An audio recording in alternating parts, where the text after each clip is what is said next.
Hello, everyone. Welcome to the Rook community meeting for November 30th, 2021. I think that's what year we're in. I'll go ahead and share my screen and then we'll get going on the agenda. You can hear me okay? Sounds good. All righty.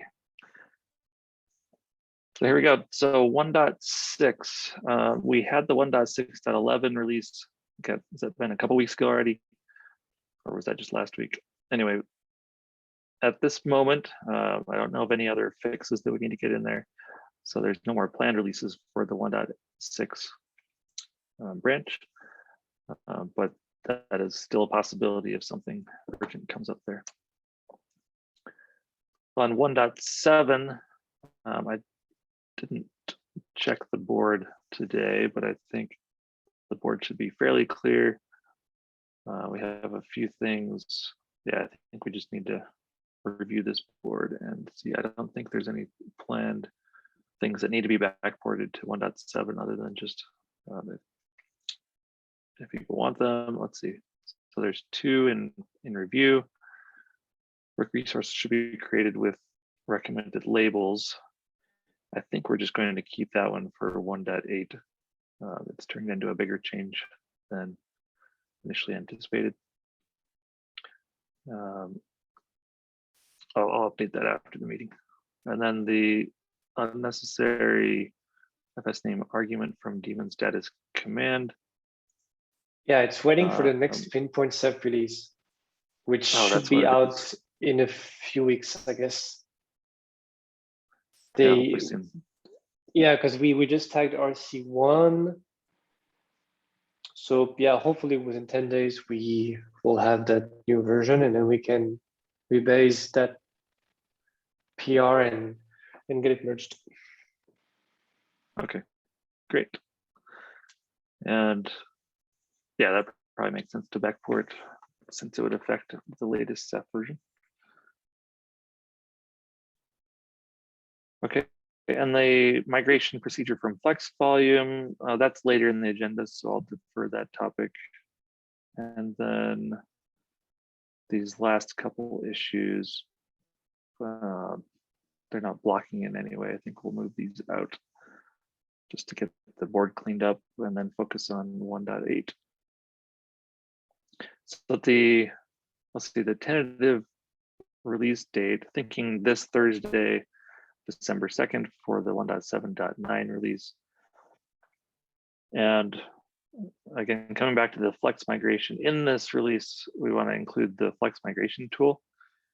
And hopefully we'll be ready by Thursday. If not, we may delay that until the initial version of the migration tool is ready and documented and ready to go. So people can start converting their flex volumes to CSI. All right, any specific questions around 1.7?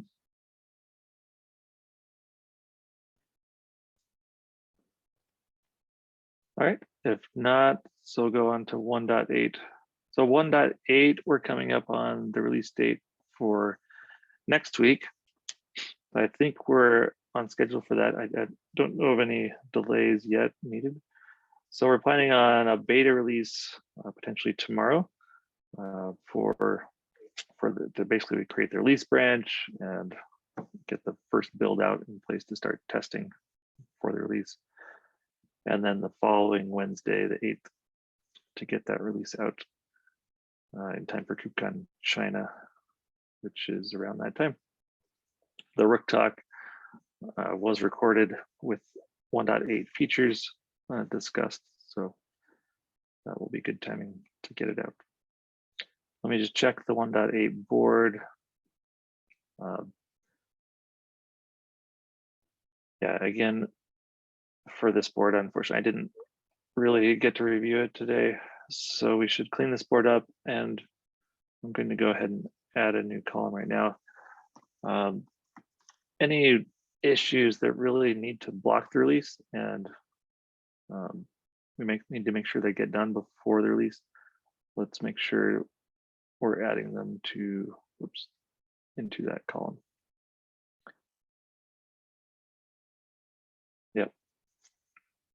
many of these other issues in the to-do column are going to be nice to haves, or eventually we can get them into a patch release for 1.8.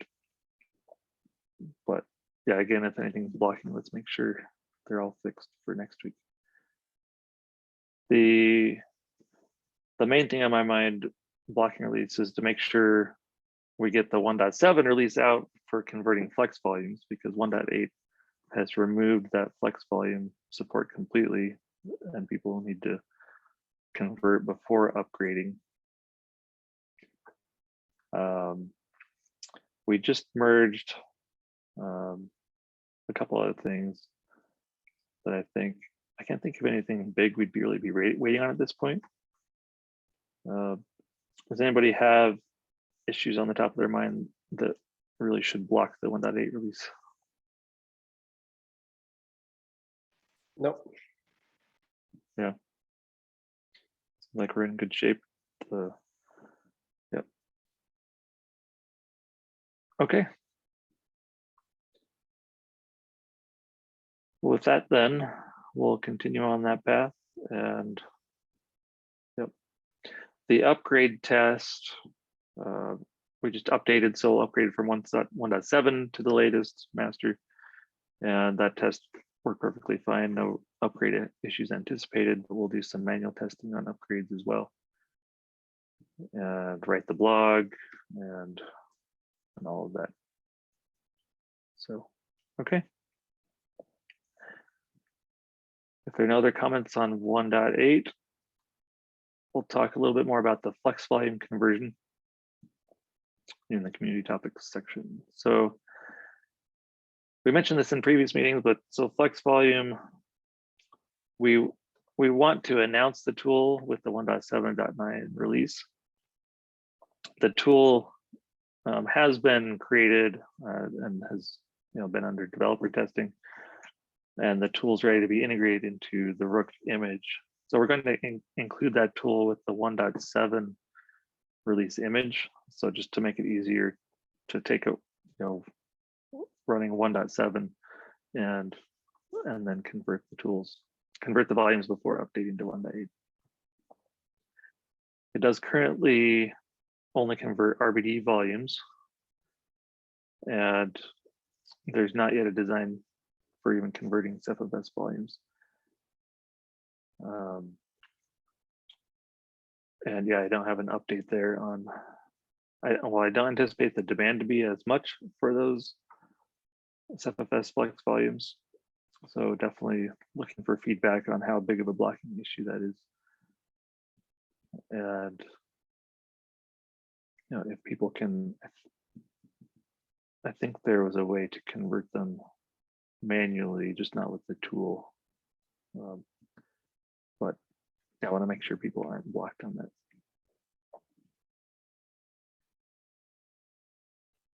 And let's see, other comments on the flex conversion tool? Yep, hopefully that'll be good to go then. And Seb, do you want to comment on the directory layout that was just merged? Yeah, we have made a few changes in the repository layout. This is something we have been wanting to do for a very long time to hopefully ease the experience once you hop onto the repo. So we just renamed one main directory that is at the root of the repository. Previously it was called cluster, and then a bunch of few subdirectories, and now hopefully it's much clearer because we have a deploy directory, and it contains all the manifests to either use Helm to deploy or YAMLs. So yeah, that's essentially the change. Obviously, it's a small breaking change for whoever has automation to fetch the repo and then create the YAMLs, for example. So they just need to change the path. But yeah, we truly believe it was a much needed change, especially for newcomers.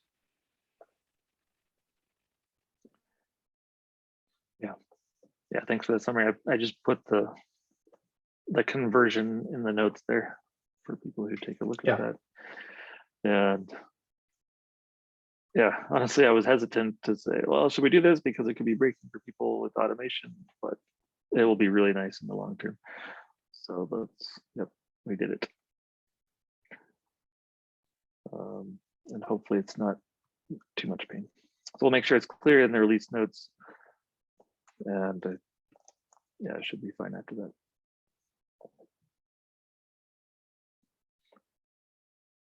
Okay.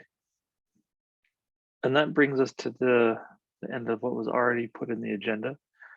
Let's see, I see someone's typing right now for, let's see, is that Jan? Do you want to bring that up?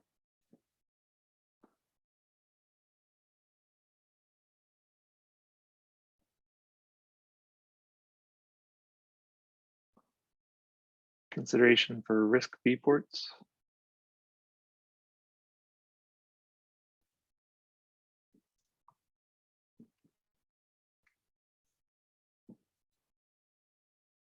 Jan, do you have audio?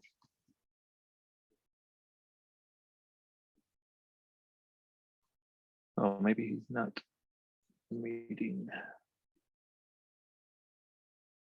All right, let's come back to that. Maybe I don't see anybody in the waiting room that needs to join.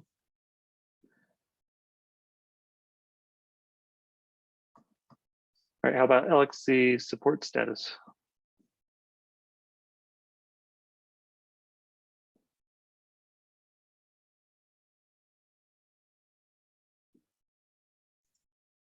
I think it's the same person than the Yeah. risk 5. Yeah. Okay. And then there's a question. Is it a bad idea to run Rook stuff, Mon, and OSDs on the same Kubernetes node?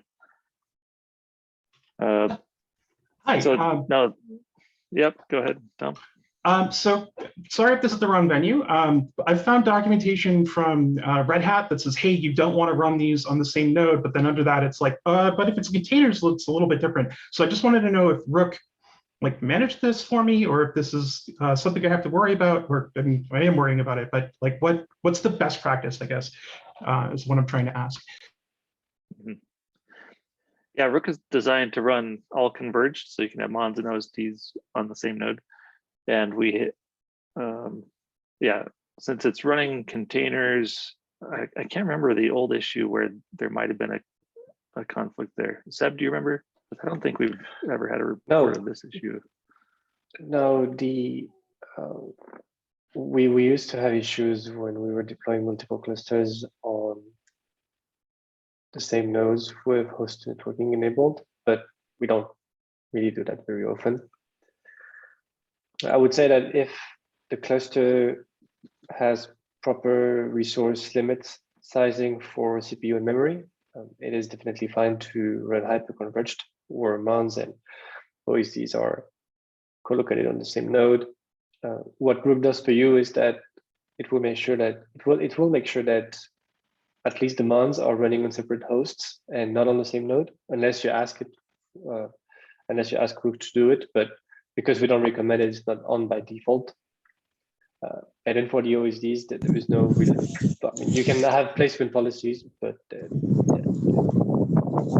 I think they just come naturally with whatever architecture you have, whatever infrastructure you have in terms of nodes. So yeah, no issue there, I guess. Thank you so much. That was super helpful. I really appreciate it. Okay, cool. I'm happy to have. Yep, sounds good. Okay, and now it looks like we have Jan with audio. You have some topics there? Yeah, hi there. Hello. Hello. Hello. Yeah, so sorry, I'm walking outside, so my a bit side noise. So I added two topics to discuss. First, I wanted to get back to discussion related to RISC-V server, since there is some interest to consider 64-bit boards from Sci-Fi and some options from Alibaba. So they do have, they are able to run full-featured Linux distributions on board. By fact, they do have some something for Docker support, and I even saw some recent updates for Linux kernel version 5.x, which supports Linux containers as well. So despite some lack of trivial virtualization solutions, by fact, as for now, they do have something for Docker and containers. Something's possible. It is possible to launch operate containers as well. So container support is possible, but not sure about the performance aspects. But it's possible. Probably possible to perform some porting, and I guess there is no dependency libraries which Rook could depend on, which wouldn't be either already ported or might be ported with some little effort. So it could be possible to perform something like hardware assisted acceleration, which is a big advantage and a reason to stand for RISC-V. And that's the first topic. And the second topic, general question about LXC and Rook, and maybe some history on that direction. I didn't dig that much what's possible, but since that is something like an alternative container technology, I was curious, is there any active support on maybe on a trivial architecture like x86 and ARM? So what's about supporting LXC, if any, and maybe some comments on this?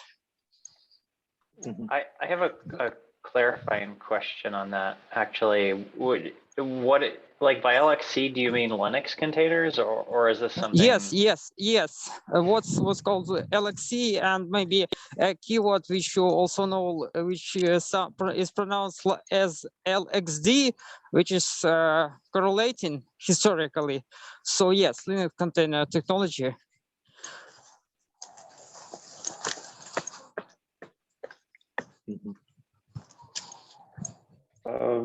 Well, I guess for RISC-V, at least I have zero experience with RISC-V. I don't know if it's transparent in terms of, like, I have no idea if we have Ceph packages for RISC-V, because I feel like it's a different architecture. So we need to have libraries and a few other things. I did some looking just now. There are no Ceph packages for RISC-V. The Golang support for RISC-V is not like, it seems to be an external library. It's not like built into the Go core. So that's going to make it hard to like build Rook for RISC-V. Right. Well, I wonder if it's not necessarily about building Rook for RISC-V, but does Ceph support it, right? So if Ceph doesn't have packages for it, I think that's the right place might be to ask in the Ceph community to get that optimization or that, you know, that build supported, right? Yeah, I mean, I guess the other alternatives are, like, one could presumably figure out how to build Ceph for RISC-V, build a Ceph container for RISC-V, and then do the same with like Rook if there are, you know, if you have a data center where RISC-V exists, but given that the like compiler tooling doesn't seem like it's quite there yet for Go, like I don't I don't know if it seems like it will take a lot of effort for us to enable this in Rook. And I really don't know if there's like wide applicable usage for this yet. Yeah, and I even wonder if Kubernetes runs on RISC-V anyways. Well, and is it, from what it looks like we lost him. I don't see him in the call anymore, but is it really just an optimization where we'd need to build for, or because will the AMD 64 yeah, just so work? just Oh, there we go. probably I was lost a few minutes, so lost my connectivity. So wanted to add some comments. So the reason why I'm asking about the RISC-V server is also related to the fact there are some, at least two hardware vendors which deal with storage, and I suppose it's Western Digital, and the second is not sure, maybe that's CG8, maybe not, but the first one to mention is Western Digital. They do have RISC-V already inside some of the hardware solutions themselves. So it's probably an option to integrate integration in data centers as well. And probably if we would consider some middleware, it's might be a considerable option. So there's already an hardware optimizations within the hardware for those embedded boards. And as for the RISC-V servers, they do the only commercial experiments is known within Alibaba's data centers. I think that's Huawei subsidiary. So, but it's unclear whether it's commercially reasonable due to some limitations related to Alibaba and their restrictions on commercial activities in some countries. So it's also a commercial question whether their data centers, but they do have some experience on using those, but they also sell the hardware as servers themselves. So probably if there would be demand, so multi-core servers with pretty high CPU frequency is already possible. So this might be some. So for some edge computing options, it's already possible, but for the data centers, it's not that massively used yet. So. But it might become massively used within the storage hardware itself. So it's not necessarily a full stack server, but might be hardware connected to the server for the storage from the side of the storage, but also might be connectable to trivial x86 or ARM server, but might be also full stack hardware with the same architecture on the main board and something on the storage hardware also featuring RISC-V. So it might be but dual option. So yeah, question for you. So I think the question came up while you were dropped. So do you know if Kubernetes has special support for RISC-V? Because I mean, Rook runs wherever Kubernetes runs, so that's kind of the first basic assumption we need to have. Have you tried Kubernetes on RISC-V? Well, as far as I know about Carlos, I don't remember his second name, but there is Carlos from Red Hat. He did experiment with some discontinued boards with Docker and Kubernetes support itself. So the general answer is yes, but I'm not sure if maybe some capabilities are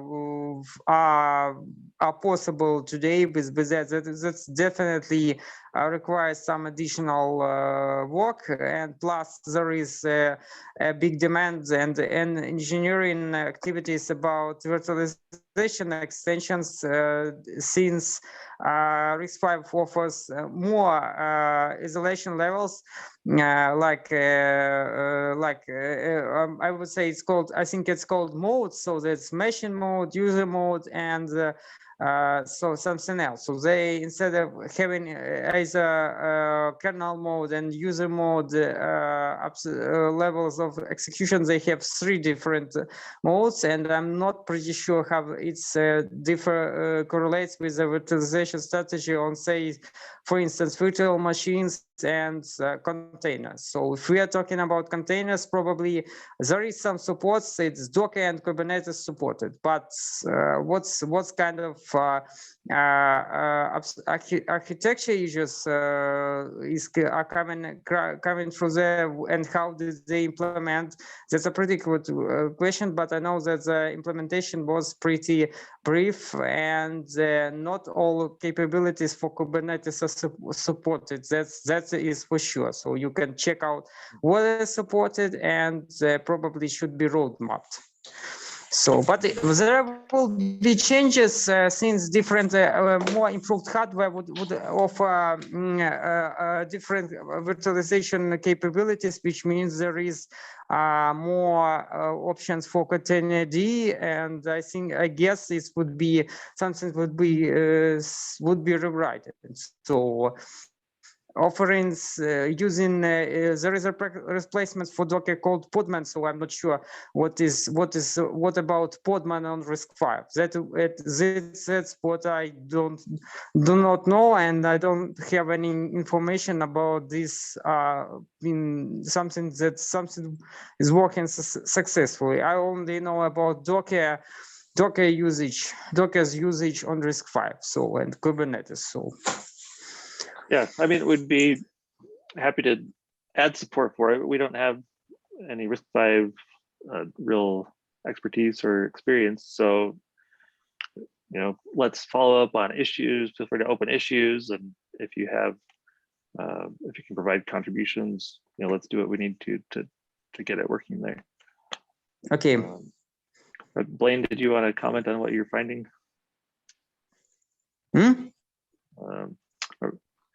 I think Blaine was typing in the agenda about some RISC D64 support with Go. Blaine, did you want to comment? I don't think there's a whole lot more information. I did find that Go does support RISC-V 64-bit with version 1.14 plus. So like we should be able to build like Go binaries for Rook a little more easily. I mean, I think there's just a lot of like pieces that like are gonna need to have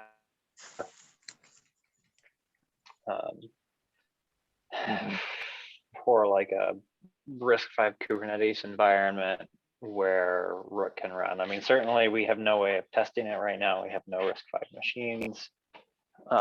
Not that, that stopped us from building for ARM before we had ARM machines, but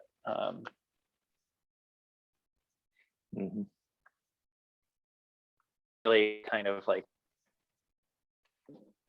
makes it irrelevant presently, as there are no Ceph builds for RISC-V. So without those, I mean, like it's not really worth it to build Rook for RISC-V, I think. Other than just to say like we can do it, but there are no Ceph builds. Right, Ceph obviously would need to support it at the same time. So. Okay, but yeah, please feel free to open an issue with more details of what you see, if and what's needed there. As far as LXC support, yeah, I'm not sure we have any real update there, but so is that more about the container runtime, or I mean, because obviously our containers are supported on Linux. because I'm not sure exactly what LXC support is looking for. Maybe you could summarize that again, or did we lose them again? Nope, they're still there. Jan?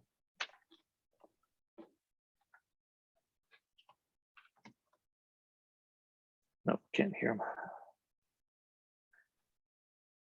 All right, then I think the assumption is we'll follow up on GitHub issues in Slack and see what we can do there. All right. And does anybody else have any topics to bring up?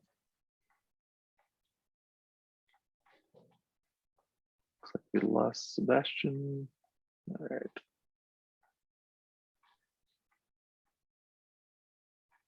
Anyway, if that's about it, thanks everyone, and we'll call it a day. Have a good day. Thanks.